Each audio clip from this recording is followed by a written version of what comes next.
Next slide. The first casualty of corruption is governance. So most of the problems that our country is facing today have come because of non-governance. Right from the top to the bottom, the rules are flouted with impunity. This also leads to a free-for-all situation which further fuels corruption. And this is the reason why it has seeped so deeply into our country's fabric. Since there is no governance, firefighting by ruling elite is the order of the day and is done on whatever comes in their vision field as dictated by TV news media.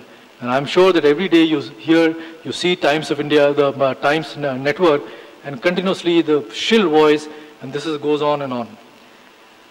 Non-governance also leads to terrorism, which affects the financial health of the country and has a direct bearing on corporate India.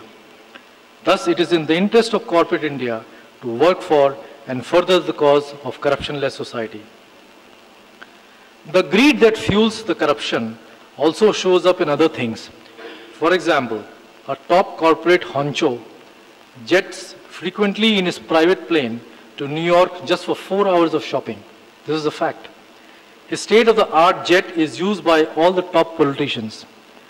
This is also a classical case of collusion between corporate world and corrupt politicians. Another corporate bigwig lives in a house costing rupees 4,500 crores, while all around his multi-story house are poor people's huts. The splurging of wealth and extravagant lifestyle of corporate India is creating a huge disparity in the population and could also be an engine of corruption and civil strife. As a well-known writer, P. Sainath, and I'm sure you must have read about him and about what he writes, has said the fastest growing sector in India is not a service sector or an IT sector, but inequality sector. The rise of Maoism in 1/3 of the country is a direct outcome of this inequality. One also wonders how the great tradition of the freedom fighters, who were the great patriots, very honest and honorable people, who lived very simply, gave place to extremely dishonest, unsavory and corrupt politicians living in an extravagant lifestyle. This transformation did not happen overnight, but is a result of a slow and steady deterioration of public life, and this cancer of corruption has spread very deeply in the fabric of our country. And now with modern means of communication, like mobile phones, Twitter, internet, etc., people have become aware of it and are getting organized. This has created a critical mass of anger and hence the general outcry that you presently hear. In fact, I am very happy that I was invited today because today is the 9th August or the Kranti Divas. How many of you know today is, what is Kranti Divas? Come on, you are the young. 1942. Correct. But you are not so young. I am asking the young people. Come on. 1942, 9th August, Gandhiji, in fact it was 8th August at 12 midnight, when Gandhiji gave a call to the whole country that we should ask the Britishers to quit India. And that was the start of the Quit India movement, which resulted in really creating a tremendous goodwill and the whole process of in fact the independence movement got a tremendous boost by that thing. Since he gave the call for Quit India, I think we should take today a pledge to get rid of corruption from our country. We cannot do it in one day, but becoming aware of it and thinking about how and what can we do individually will greatly help in this process. Almost all of us, or sometime or the other, have been a prey to corruption. We regularly face an occasion. By the way, how many of you have given a bribe? Honestly, come on. So you face corruption daily. And we will talk about it, what we can do as individuals. Whether we are in railways, in income tax offices, in the banks, in RTO, or almost everything we go, we have to deal with an organization or government office which asks for a bribe. Too often the justification for giving a bribe is to expedite the process, since due diligence by government officials takes a very long time. Besides, it is also done to avoid hassles, since the laws and rules of this country, unfortunately, are such that government officials have an enormous power to harass and give pinpricks to ordinary citizens and make their life miserable. Nevertheless, we always have a tendency to blame the officers of these organizations and the government, but never ourselves, though corruption is a two-way street. The acceptor of the graft and its giver are both responsible for corruption. We as individuals are therefore equally responsible for this sorry state of affairs. There are nearly 1 billion adults in this country, and each one will have a story to tell about corruption and may even have a theory on how to stop it. However, I feel that most of the remedies for stopping corruption, like better and harsher laws, are like ointments which superficially and momentarily stop the pain but never cure the cause of the pain. It is worth noting that there are already enough laws in this country to stop corruption, provided they are implemented properly. In the absence of governance, making more laws may not be very productive. So today in my talk, I will therefore try to present a point of view. I think it will be a unique point of view of why we as individuals become greedy for materials and resources, and how we can modify and use the greed emotion for pursuing better causes. Because once we understand the cause, then only we can take corrective steps. And most of the things that I'll talk about and discuss today have come from my own experiences of trying to live a simple, sustainable and holistic life in rural Maharashtra. I live 100 kilometers from here in a taluka place called Faltan, and you're all most welcome to come and see what we do. Can I have the next slide? So what is the genesis of corruption?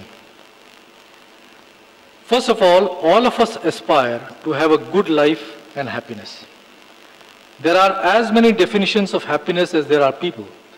But generally people want to have their basic needs taken care of, which includes a decent place to live, mobility, good education for their children, clean environment, a challenging workplace, good and wholesome entertainment, and enough money to meet their usual daily requirements. This is all that everybody wants. These are the issues around which the modern industrial societies have evolved, and yet have created the biggest problem of totally unsustainable lifestyles fueled by greed. Because what is something useful for you may be nothing for somebody else. It depends upon how big your stomach is. For example, most Indians aspire to have a lifestyle of consumptive, energy intensive and unsustainable. Thus in US, the per capita energy consumption is 350 gigajoules per year, whereas in India it is low of 18 gigajoules per year.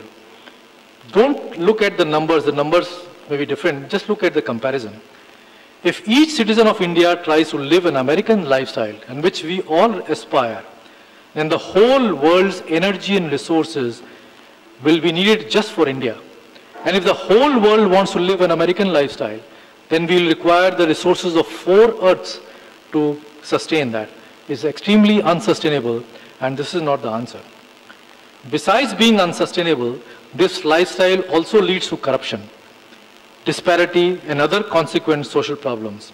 Hence, the control of greed for resources and the energy, or better yet, the sublimation of greed, emotion, into higher ones like humility and simplicity can lead to sustainability, happiness, and rewarding life. I believe an emotionally satisfying lifestyle is possible with much less energy. For example, energy consumption of 40 to 60 gigajoules per person per year, or almost 1/7 that of US, can provide a decent and emotionally satisfying lifestyle. I have done this analysis for the last 4 or 5 years, and I live, I think, an emotionally and a sustainable lifestyle in 40 gigajoules per person per year. And that's a lot of energy if you look at it. And if you put all of this together, then I think for a country like ours, we can have really a nice lifestyle with a very less energy. This type of energy consumption will put much less pressure on Earth's resources, besides reducing substantially the environmental pollution. However, it can be possible only if we reduce our greed by becoming spiritual and follow the maxim of simple living and high thinking. Basis of greed is desire. This is the basis from which the whole process of greed and the desire to have as much resources and energy comes. Desire manifests itself in different forms. Lust, aim, ambition, control, goal, etc. These are all different names. However, the driving force is the same: power, fame and money. And I think it ultimately boils down to control and hence power. Some also call it as an ego trip. Next slide. As our brains develop, right from the birth, we have large number of neurons which are simply coming into our brain, or just the brain produces this huge number of neurons. So the fast expanding neuron numbers have to form the memory pathways. This is the inbuilt process in our brain. We are wired for that. This process is accomplished by the sensory perception from all our 5 senses, where the inputs from these senses help us to form the memory. We are therefore hardwired to increase our experiences and memories. This is the basis of desire. Thus, desire and brain are interlinked. As long as the brain exists, there will always be desire. We cannot get out of that. Desire is fueled by experience. A living being wants to experience the world. This is an inherent trait of all life forms. We are wired for experience. Urge for maximization of experience fuels the desire. Whether the desire is for sex, money, fame, power, it is driven by the same need to maximize the experience. One of the outcomes of desire, and hear this very clearly, hear this very properly. One of the outcomes of desire is possession. We feel a need to possess whatever we desire, whether it is a person, object, or even an idea. This possession helps us in maximization of experience. We absorb this experience through our senses, and our brain processes this information. It is during this process that we decide whether our desires are fulfilled or not. Fulfillment of desires therefore helps us in releasing the possessions. And this